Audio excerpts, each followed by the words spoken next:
Hello friends, welcome back to my YouTube channel arts students corner. आज हम लोग इस वीडियो में पढ़ेंगे हमारा जो themes in Indian history part 1 book है क्लास 12th का हिस्ट्री का।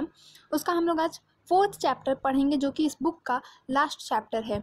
इसके पहले के चैप्टर्स मैंने अपने चैनल पे आप लोग को पढ़ा दिए हैं, बता दिए हैं। आप चाहें तो मेरे चैनल पे वीडियोज़ देख सकते हैं। आपको सारे चैप्टर्स के नेम वाइज प्लेलिस्ट भी मिल जाएगी। और अगर कोई डाउट्स हो, कोई भी क्वेरी हो तो आप कमेंट सेक्शन में मुझसे पूछ सकते हैं किसी भी चैप्टर से रिलेटेड। अभी हम लोग ये चैप्टर शुरू करेंगे जो थीम 4 है हमारा, थिंकर्स बिलीव्स एंड बिल्डिंग्स। तो आई होप आप लोग को समझ आएगा, अच्छा लगेगा। लाइन बाय लाइन एक्सप्लेनेशन मिलेगा, एक एक मैं लाइन पढ़ूंगी, उसके बाद उसका हिंदी समझा दूंगी आप लोगों को। एंड अच्छा लगे लाइक कर दीजिएगा, अपने फ्रेंड्स के साथ शेयर कर दीजिएगा और चैनल को सब्सक्राइब करना मत भूलिएगा। चलिए बिना देरी किए अब शुरू करते हैं। इस चैप्टर का नाम है thinkers beliefs and buildings. Thinkers मतलब विचारक, बिलीव्स मतलब विश्वास और बिल्डिंग्स मतलब इमारतें। तो विचारक, विश्वास और इमारतें। कल्चरल डेवलपमेंट्स यानी कि सांस्कृतिक विकास। डेवलपमेंट मतलब विकास, कल्चरल मतलब सांस्कृतिक। इसका टाइम पीरियड है 600 BCE से लेके 600 CE तक, यानी कि 600 ईसा पूर्व से लेके 600 ईस्वी तक। अब हम लोग इसको फटाफट से पढ़ते हैं, समझते हैं इसमें आखिर दिया क्या हुआ है। सब इसको पढ़ लेते हैं। In this chapter, we shall go on a long journey across 1,000 years to read about philosophers and their attempts to understand the world they inhabited. इस अध्याय में हम 1000 साल लंबी यात्रा पर जाएंगे। इसमें हम दार्शनिकों के बारे में पढ़ेंगे और यह जानने की कोशिश करेंगे कि उन्होंने समाज में अपनी स्थिति को समझने का क्या प्रयास किया। We will also see how their ideas were compiled as oral and written text as well as expressed in architecture and sculpture. हम यह भी देखेंगे कि उनके विचार किस तरह से मौखिक और लिखित परंपराओं से संग्रहित हुए तथा उन्हें स्थापत्य और मूर्तिकला के माध्यम से कैसी अभिव्यक्ति मिली। These are indicative of the enduring influence these thinkers had on people. While we will be focusing on Buddhism, it is important to remember that this tradition did not develop in isolation. There were several other traditions, each engaged in debates and dialogues with the others. ये सब जनता पर इन विचारकों के स्थायी प्रभाव को दर्शाते हैं। हालांकि हम बौद्ध धर्म का विशेष अध्ययन करेंगे, यह ध्यान देने की बात है कि यह परंपरा अकेली विकसित नहीं हुई। दूसरी कई परंपराएं भी थीं जो एक दूसरे के साथ लगातार वाद विवाद और संवाद चला रही थीं। The sources that historians use to reconstruct this exciting world of ideas and beliefs include Buddhist, Jain and Brahmanical texts as well as a large and impressive body of material remains including monuments and inscriptions. इन रोमांचक विचारों और विश्वासों की दुनिया के पुनर्निर्माण के लिए इतिहासकार जिन स्रोतों का इस्तेमाल करते हैं उनमें बौद्ध, जैन और ब्राह्मण ग्रंथों के अलावा इमारतों और अभिलेखों जैसे प्रभुत मात्रा में उपलब्ध भौतिक साक्ष्य भी शामिल हैं। Among the best preserved monuments of the time is the stupa at Sanchi, which is a major focus in this chapter. उस युग की बची हुई इमारतों में सबसे सुरक्षित है सांची का स्तूप। यह स्तूप इस अध्याय के अध्ययन का एक प्रमुख केंद्र बिंदु है। ये था इंट्रो इस चैप्टर का। अब हम लोग देखिए, बगल में एक सांची का मतलब स्कल्पचर दिया हुआ है, मतलब सांची की एक मूर्ति का फिगर दिया गया है।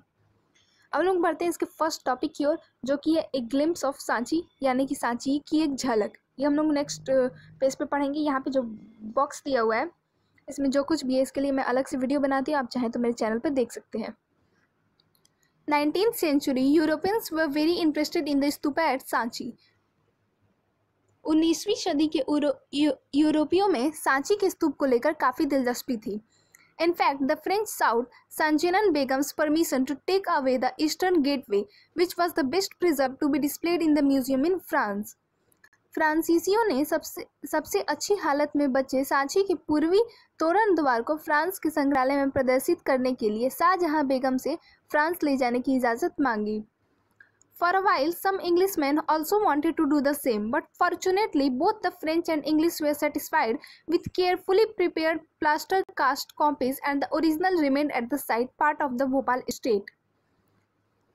कुछ समय के लिए अंग्रेजों ने भी ऐसी ही कोशिश की। सौभाग्यवश फ्रांसीसी और अंग्रेज दोनों ही बड़ी सावधानी से बनाई प्लास्टर प्रतिकृतियों से संतुष्ट हो गए।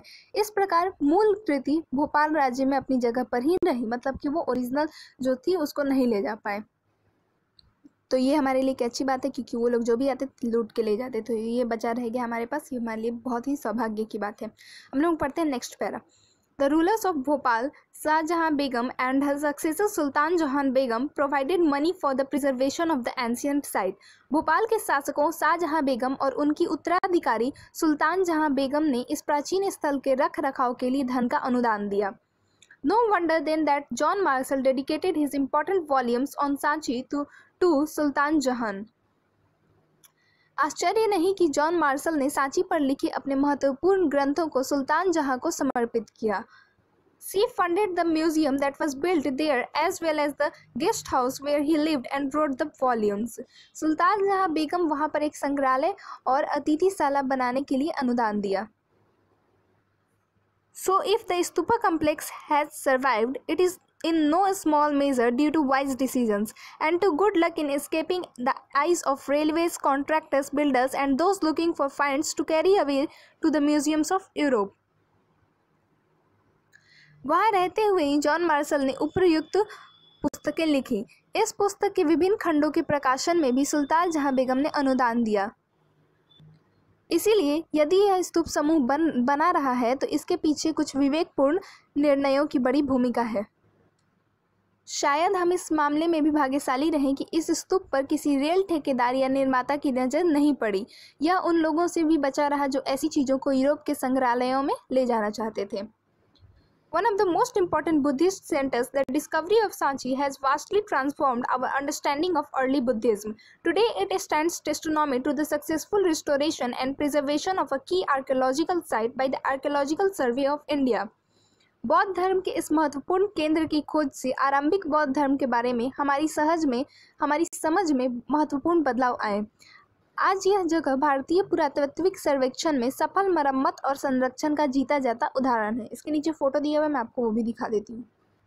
देखिए, ये है great Sanchi stupa.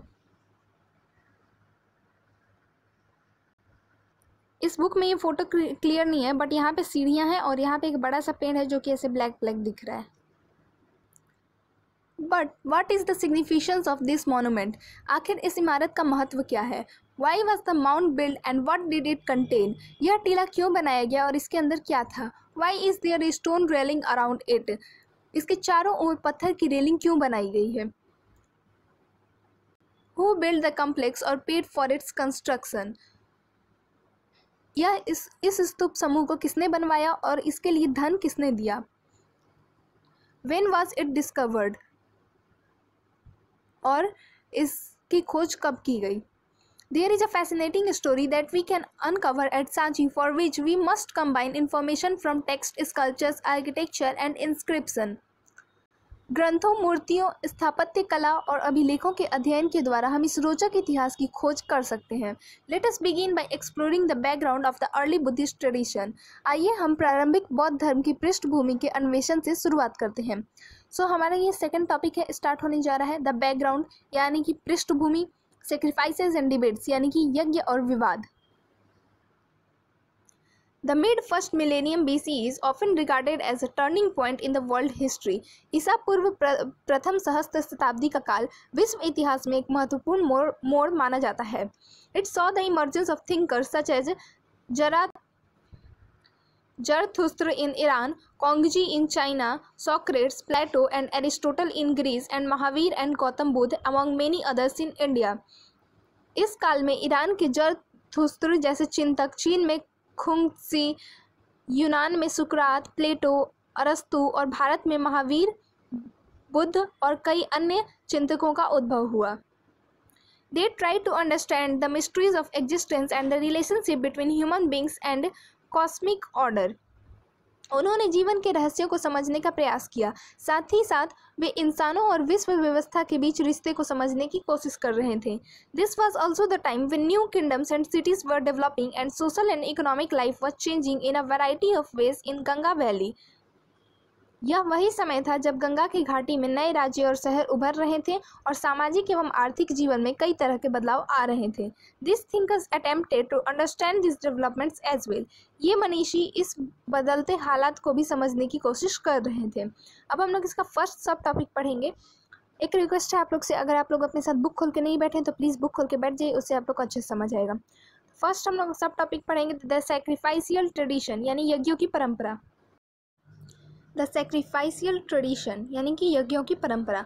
There were several pre existing traditions of thought, religious belief and practice including the early Vedic tradition known from the Rigveda compiled between 1500 and 1000 BCE। चिंतन, धार्मिक विश्वास और व्यवहार की कई धाराएं प्राचीन युग से ही चली आ रही थीं। पूर्व वैदिक परंपरा, जिसकी जानकारी हमें 1500 से 1000 ईसा पूर्व में संकलित ऋग्वेद से मिलती है, वैसी एक प्राचीन परंपरा थी। The Rigved consists of hymns in a praise of a variety of deities, especially Agni, Indra, and Som. Many of these hymns were chanted when sacrifices were performed, where people prayed for cattle, sons, good health, long life, etc. Rigveda अग्नि, इंद्र, सोम आदि कई देवताओं की स्तुति का संग्रह है। यज्ञों के समय इन स्तोत्रों का उच्चारण किया जाता था और लोग मवेशी, बेटे, स्वास्थ्य, लंबी आयु आदि के लिए प्रार्थना करते थे। At first, sacrifices were performed collectively.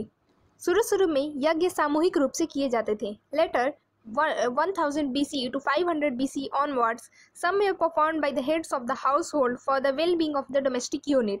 बाद में लगभग 1000 ईसा पूर्व से 500 ईसा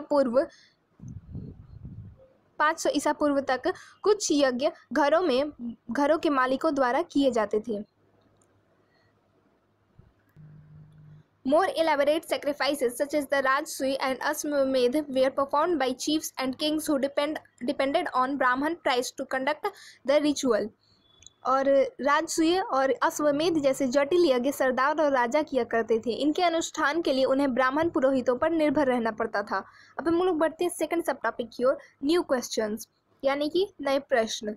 Many ideas found in Upanishad 6th century BC onwards so that people were curious about the meaning of life, the possibility of life after death and rebirth. उपनिषदों यानी कि 6ठी शताब्दी ईसा पूर्व से में पाई गई विचारधाराओं से पता चलता है कि लोग जीवन का अर्थ, मृत्यु के बाद जीवन की संभावना और पुनर्जन्म के बारे में जानने के लिए उत्सुक थे। Was rebirth due to past actions? क्या पुनर्जन्म अतीत के कर्मों के कारण होता था? Such issues were hotly debated. ऐसे मुद्दों पर पुरजोर बहस होती थी। Thinkers were concerned with understanding and expressing the nature of the ultimate reality. मनीषी परम यथार्थ की प्रकृति को समझने के और अभिव्यक्त करने में लगे थे। And others outside the Vedic tradition asked whether people or not there even was a single ultimate reality. People also began speculating on the significance of sacrificial tradition. वैदिक परंपरा से बाहर के कुछ दार्शनिक यह सवाल उठा रहे थे कि सत्य एक होता है या अनेक। लोग यज्ञों के महत्व के बारे में भी चिंतन करने लगे। बढ़ते हैं थर्ड सब टॉपिक की ओर, डिबेट्स एंड डिस्कशंस यानी कि वाद विवाद और चर्चाएं। We get a glimpse of lively discussions and debates from Buddhist texts which mention as many as 64 sects or school of thoughts. समकालीन बौद्ध ग्रंथों में हमें 64 संप्रदायों या चिंतन परंपराओं का उल्लेख मिलता है। Teachers traveled from place to place trying to convince one another as well as laypersons about the validity of their philosophy or the way they understood the world.